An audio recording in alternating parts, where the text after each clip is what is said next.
Well, good afternoon, everyone. Good afternoon. So we're here today because everyone deserves a safe, comfortable, affordable place to live. And without this, nothing in your life works. Not your family, not your education, not your health care, not anything. And a home is more than just four walls and a roof over your head. It is a source of stability and security. It's a place that you can make your own and take pride in. A home gives you the freedom and the opportunity to build the life that you want. But for many Americans, this dream is out of reach. In more than 90% of U.S. counties, minimum wage workers can't afford even a modest one-bedroom apartment. Working families in some communities in Minneapolis are bidding for homes against the world's biggest and wealthiest private financial firms, and they're losing. Every day, Americans are trying to figure out how to afford their lives, and millions of our friends and neighbors have a hard time finding and affording a place to rent, let alone putting the money together for a down payment to buy a home of their own. Okay, so how did we get here? Well, for decades, the United States has not invested enough in housing, in building housing. We've severely neglected public housing, and we've outsourced much of housing development to the private market. And because of restrictive local zoning laws and rising construction costs, we haven't built nearly enough. Housing supply collapsed in the 2008 foreclosure crisis, and private equity firms and other big corporate interests moved in, and they were focused on delivering returns for their investors, not on solving the housing shortage. That ain't right. In Minneapolis and around the country, in Minnesota and around the country, investors with deep pockets started snatching up starter homes with all cash offers. And families are being outbid by mysterious buyers thousands of miles away. Big corporate landlords, they're raising rents and they're ignoring tenant calls to fix the leaks and take care of the pests. And our constituents are paying the price. That ain't right. And frankly, honestly, they cannot afford it anymore. That's right. There's something broken about our system when people who live in neighborhoods that they've lived in for years have to move away from friends and family and jobs because they can't find a place to live. Right. And when teachers and firefighters and other essential workers can't afford to live in the communities that they serve, that is just wrong. So we have a severe housing crisis in this country, and the private market cannot meet this moment on its own. Congress must act. So I am grateful that Vice President Harris and Governor Walz have offered up detailed, comprehensive, serious plans to jumpstart home construction, to lower housing costs, and to go after big companies that are rigging the market against renters and home buyers. Congresswoman Ocasio-Cortez and I have seen the same challenge, and we have a plan to meet it with the Homes Act. Our bill lays out a new way to meet people's needs through social housing. Instead of treating real estate as a commodity in the speculative market, we would underwrite the construction of millions of new homes so that they can remain affordable for the long term. It's a public option to build homes either for rent or for home ownership so people can build equity. Our bill would establish a new development authority to finance and build millions of homes in big cities and small towns all over the country. Rent would be permanently affordable, so as your income goes up or down, you pay more or less, but you don't have to move. Every home would be built to modern, efficient standards, which would lower utility bills, and every home would be built to last by a high-quality union member. Our bill is a new model that levels the playing field for ordinary people who dream of a stable, delightful, affordable place to live. It's a new strategy, but it is a model that is working around the country, around the world, and it is rooted in the history and the traditions of the people and the regions that Alexandria and I represent. We know that housing looks a lot different in Bemidji, Minnesota than in the Bronx, and so a one-size-fits-all approach, it's not going to work. That's why our bill would task local and tribal governments, housing authorities, nonprofits, and community land trusts like the Rondo Community Land Trust in St. Paul and One Roof Community Housing in Duluth, whom you'll hear from shortly. It tasks these trusted local organizations to develop homes that will blend seamlessly into the community and meet the needs of the people who live there. We believe that housing is a human right, like food or health care. And a home, a shelter, is the oldest and most basic of human needs. The Homes Act will create a new option to make this right a reality for everyone. We cannot rely on the private market to do it alone. The Homes Act creates another way, a new way, to give millions of Americans a safe, dignified, affordable place to call home. Now, I'm so excited and honored to welcome Congresswoman Ocasio-Cortez to the podium. Congresswoman Ocasio-Cortez reached out to me several months ago and asked about collaborating on this project. It has been a fantastic experience to work with her and her incredible team. Thank you so much for your leadership and your great ideas and your good work. Please welcome Congresswoman Ocasio-Cortez. Thank you. Thank you so much. And can we give another round of applause to Senator Smith for her incredible leadership and work here? It's really so exciting, and I can't say how much of a pleasure it's been to work with you and under your leadership and with your office as well. It's just been so fantastic, and this is really the core of what it takes in order to get things done in Washington, to have not just bicameral support, but support where we can unite people across regions, backgrounds, and cultures and states in order to legislate for the best of the American people. So thank you. So good afternoon, everyone. How's everyone doing today? It's a stunning day out here in Washington, and it's a perfect day to stand together and take action for housing as a human right. Thank you. Today we are here to introduce a game-changing piece of legislation, the Homes Act. And I'm thrilled to be joined by Senator Tina Smith in co-leading this legislation. And I also want to take a moment to give a special shout out to all of the amazing folks who made the journey on buses this morning and planes, trains, and automobiles.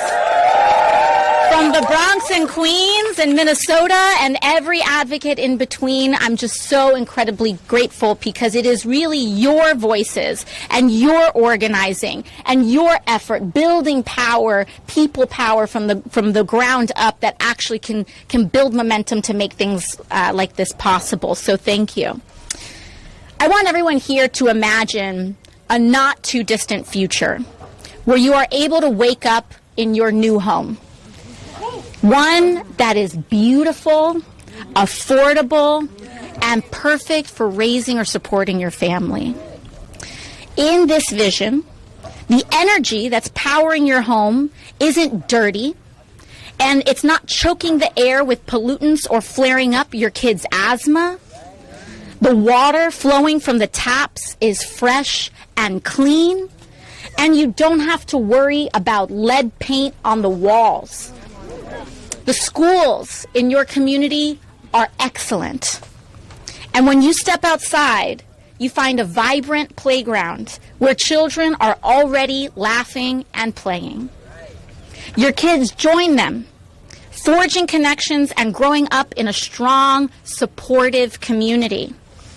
And just around the corner from that home, a community center is buzzing with activities where seniors are gardening or bird watching. The community is learning to cook together and just celebrating the richness of life. This thing isn't a distant dream, nor should it be a luxury.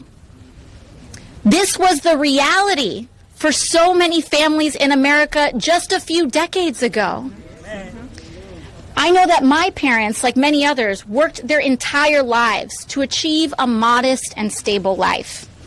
And decades ago, they were able to scrounge and save to buy a home.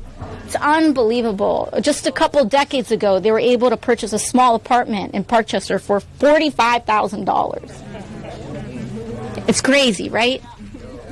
But in the years since, the housing market has grown increasingly speculative, and it got a lot tougher for working families across the country to find a decent home. Wall Street started to see houses as slot machines and started gambling on one of the most foundational parts of life for the American people. And when Wall Street lost, like in 2008, it was us, working people who had to pay the price, not the bankers who made the reckless bets in the first place. When I was in college and my dad passed from an unexpected cancer, my mom fought tooth and nail to keep our house. And by the time I graduated from college, we were on the edge of foreclosure. We had to sell our home before it was taken from us, leaving us at the mercy of investors and big banks who were just waiting for us to lose our foothold. I remember so clearly being able to have a cup of tea or coffee at the table and watching bankers and investors roll up in cars taking pictures of our house before it was even taken, or while we were still living in it. And plenty of other Americans can tell you that if you are a young family or just starting out and wanting to buy a home without generational wealth or help, or if you want to feel like you can rent a new place without fear of being priced out in a year or two, it can feel nearly impossible. This is not the American dream that we were promised. We are here today because that is the unfortunate reality for so many working Americans. And we are here today because another way is possible, and we are here to make it happen.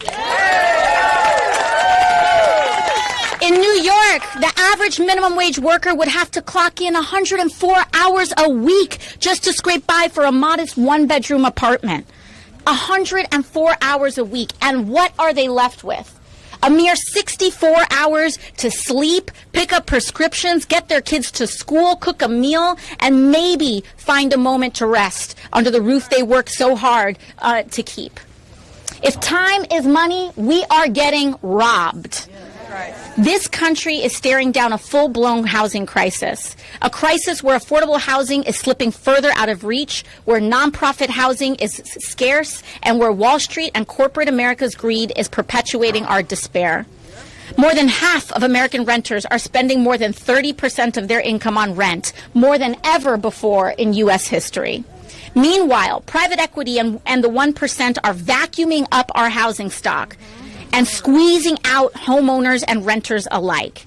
Nationwide, 1/3 of all residential real estate purchases are carried out in all cash. All cash. In Manhattan, over 50% of all residential purchases are carried out in all cash. This simply isn't right. This is crazy. But let me be clear. We do not have to live like this.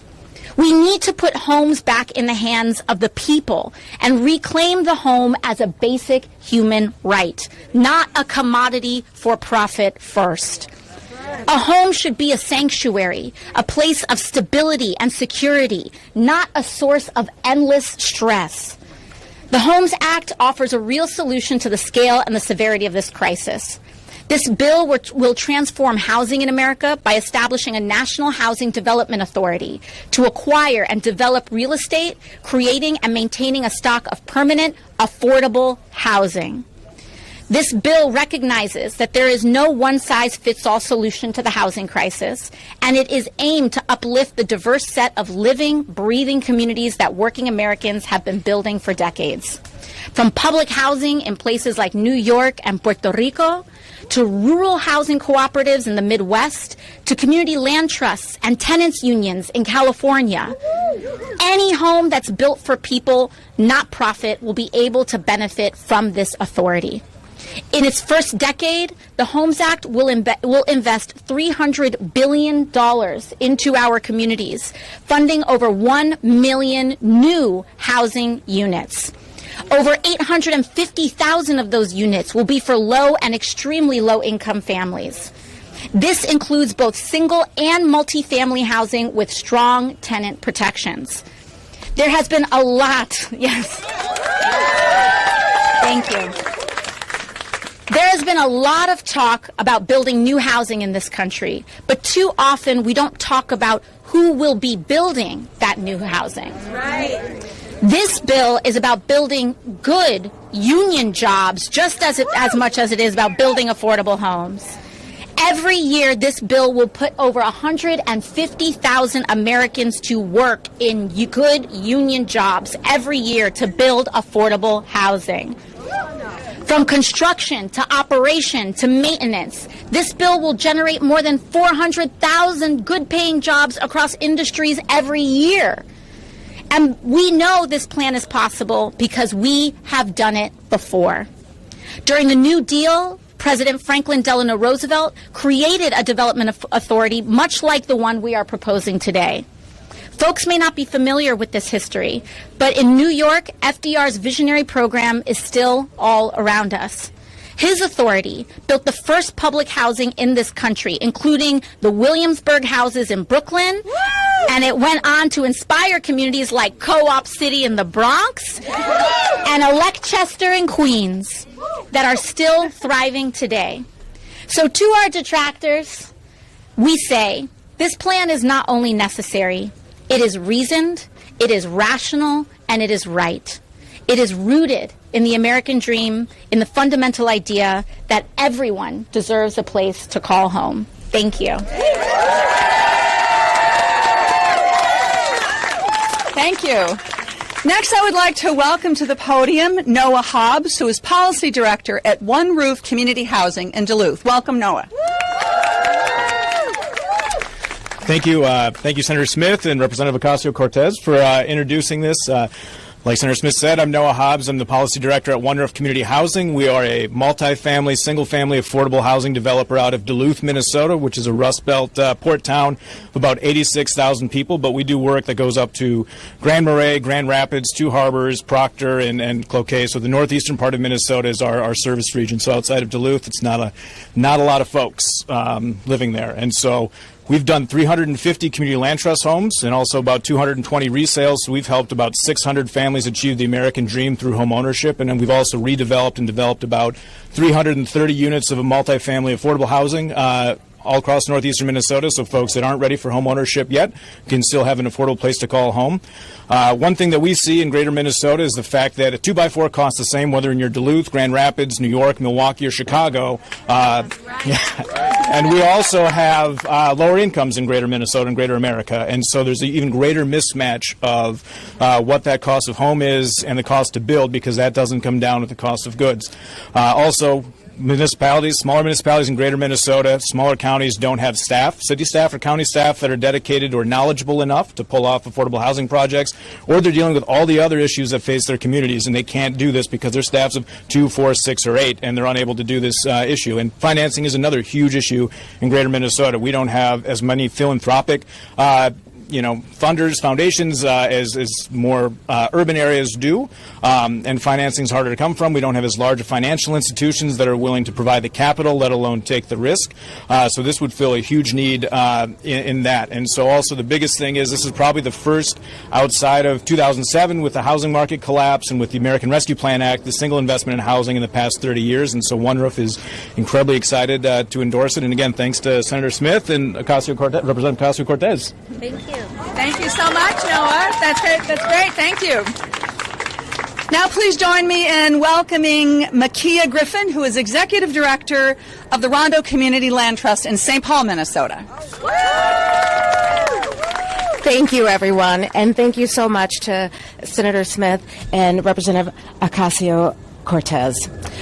As stated, I'm Makia Griffin. I am a proud daughter and byproduct and product of the Rondo community in St. Paul, Minnesota. The Rondo community in St. Paul, Minnesota is the largest black community in the state at one point, and it was devastated with the influx of infrastructure, Highway 94. And that was back in the 50s. And the community has still suffered through continued disinvestment or investment in the community, which really sometime back in the 80s, 30 years ago, community members got together and said, we need to figure out how do we preserve affordable housing in the Rondo community. Right. And they landed on the Community Land Trust as a sure model to be able to not only hold down the ability for home ownership over the long term, but also community and culture. I always like to start by saying that I don't know how many of you know this, but the Community Land Trust movement itself was created through the black experience, through the civil rights movement. When political violence told the Sherrards, we need to do something different. And taking and owning community land together and benefiting from its economic benefits above together, weathering the ups and downs in communities together is exactly what this bill will be able to continue to forward and make larger. That work that was so pivotal back in the 60s actually has propagated community land trust across this nation and internationally. I am so proud today to stand here not only representing the very tall, wide shoes and tall shoulders I have to stand on in my own community as a daughter of Rondo.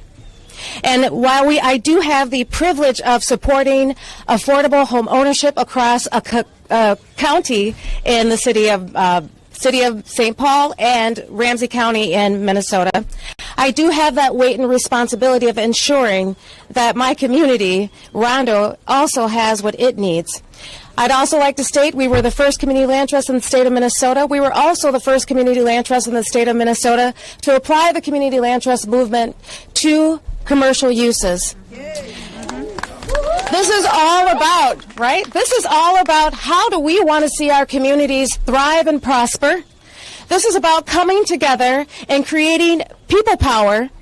This is about creating the communities that communities want to see. That's right.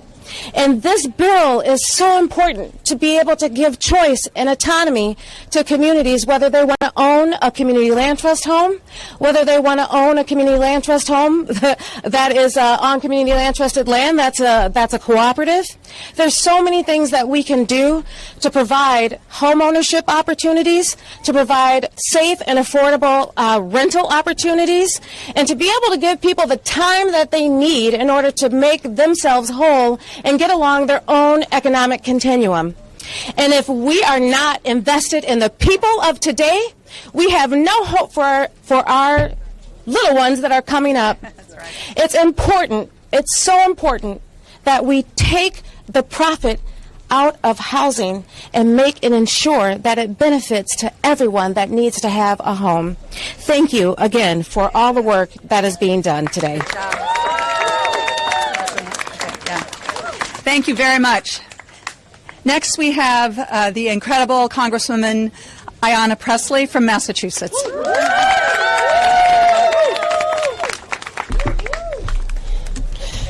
Good afternoon, everyone.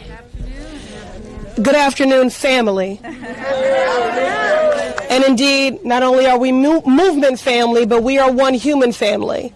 And that's what brings us all to this moment, because we recognize that we're all tied to one another. I want to begin by thanking my sister in service, Representative Ocasio-Cortez. Thank you for your indefatigable, visionary leadership in housing justice and so many other issues of consequence. And I would share those same compliments to Senator Smith. Thank you for both of them, for their leadership and for convening us today to introduce this critical and necessary legislation, the Homes Act. The Homes Act. Everyone should have a home. Not just shelter, not be warehoused, a place of belonging. The Homes Act. I want to express my gratitude also to Aisha Hernandez, Makia Griffin, Noah Hobbs for being here today and sharing your stories. As I've said so often, I look forward to a day where people do not have to weaponize their lived experiences in order to compel action from their government, but I'm grateful for those every time they do it. Every time I return home to my district, the Massachusetts 7th, in every room I'm in, one issue comes up over and over again. Whether I'm in Roxbury or Cambridge, whether I'm in Chelsea or Randolph, and that issue is housing. Today, I'm thinking about the single parent, like the household I grew up in, working 2 minimum wage jobs, sleeping in their car because rent has skyrocketed beyond their reach. I'm thinking about the veteran who served our country only to be left to battle their PTSD on the streets because they can't find a place to call home.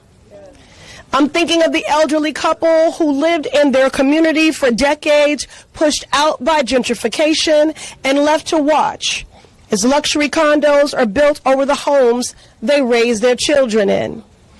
These stories are an indictment of the nationwide failure to ensure that housing, a fundamental human right, is accessible to all. The rent is just too damn high. But let me be clear. This housing crisis is not a natural disaster. It is a man-made catastrophe, born from decades of repeatedly prioritizing profits over people. You know, very often progressives in our righteous indignation are misunderstood, or some people give us a bad rap for being too bold, too urgent, too aspirational, too ambitious. Well, I'm all right with being audacious enough to believe that housing is a human right and everyone deserves a home. I will be on that side of history. The Homes Act is more than just legislation. It is a lifeline. It's a visionary solution that recognizes housing is a public good, a simple truth.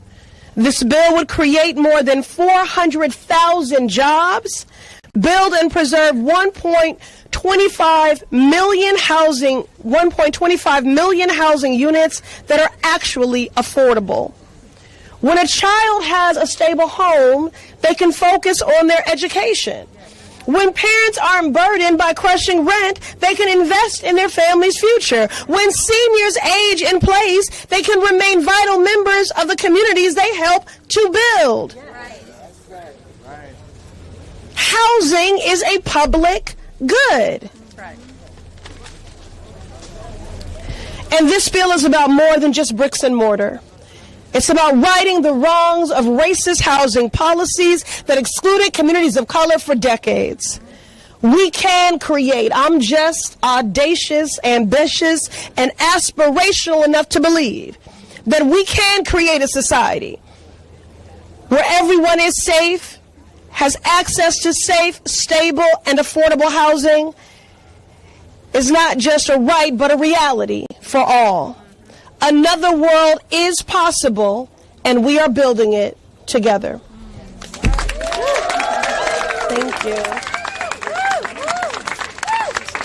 For coming. All right. Thank you. Our last speaker today is Aisha Hernandez with the Coalition to Save Affordable Housing at Co-op City. Aisha. Good evening, everyone.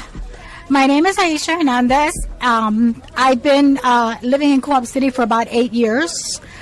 I was, sorry, I got confused. Let me start again. Okay, good afternoon. My name is Aisha Hernandez Ahmed. I'm a resident and co-owner of my home in Co-op City for the last 8 years. Before living in Co-op City, I was a renter, paying $3,000 a month and $6,000 in utilities. Cooperative housing gave me the pathway to home ownership and sustainable cost of living. Now I live in a 2-bedroom apartment with a monthly maintenance for about $1,400. It isn't always smooth in Co-op City. Yes. A few years ago, my neighbors and I got together and formed a coalition to save affordable housing, to make sure that our housing stays affordable, that our management is serving in the best interest of co-owners, and fight for any attempt of any corporate takeover of Co-op City. We have done this because we're co-owners, and we're not in the whims of corporate landlords, which is why I'm here today in support of Representative Alexandria Ocasio-Cortez and Senator Smith to support the Homes Act bill. We're in the midst of a national housing crisis, and I want my fellow Americans from California to enjoy, from New York to California, to enjoy the same access and safe, affordable housing that Co-op has given me. We have a lot of work to do, and this bill, we must make sure that it takes it. So let's get it done.